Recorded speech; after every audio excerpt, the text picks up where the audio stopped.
Hello everyone, how are you doing? This is MD Tech here with another quick tutorial. In today's tutorial, I'm going to show you guys how to resolve if the network adapter is missing in Windows 10.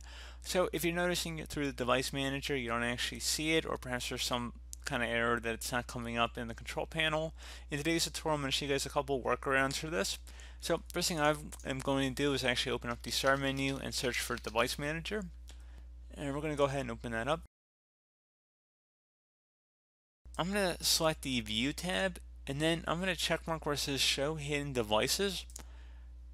So if you notice that perhaps it was missing from there, so then if you were to open up your network adapters from there, maybe there was something missing that wasn't listed in here before, but now since you have enabled this view, hopefully now it would be visible to you. So that could be as simple as that. Another thing you can go ahead and try here would be to actually, if you see a network adapter in here or network connection, you can try uninstalling it. So if you just go ahead and like for the network connection, for example here,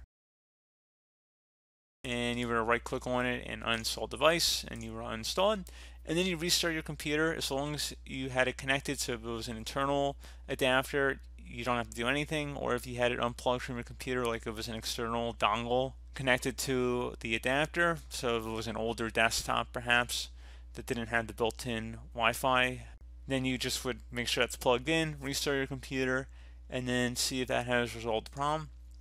You can also try going and closing out of here and opening up the start menu, type in CMD, best result should say command prompt. Go ahead and right click on that and select run as administrator. If you receive a user account control prompt, go ahead and select yes. Now into this elevated command line window, you want to go type in netsh space winsock, WINSOCK, space reset, exactly how it appears on my screen. Hit enter your keyboard to run that. So at this point you will need to go ahead and restart your computer, which I would recommend doing. And one further thing, if you're still having an issue, would be to go ahead and just completely reset your network adapter from scratch. So you will need to have your Wi-Fi passcode nearby if you're using a Wi-Fi connection.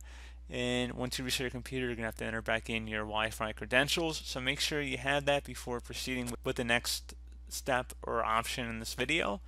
So once you have that nearby, we're going to go jump into that final fix that I'm going to show you guys. So open up the start menu, type in network reset. Go ahead and select the best match. Should say network reset, system settings. Go ahead and left click on that. And then go ahead and select reset now. Are you sure you want to reset your network settings? Go ahead and select yes. And now your computer will restart within 5 minutes. So I would recommend just closing out of any open programs and applications and go ahead and restart your computer at this time.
Okay guys, there you go. So if you're using Wi-Fi, you just go ahead and enter in your password to be prompted to. Otherwise, it's just asking us if we want to make our PC discoverable by other computers and devices. So again, pretty straightforward process, guys. I do hope that I was able to help you out, and I do look forward to catching you all in the next tutorial. Goodbye.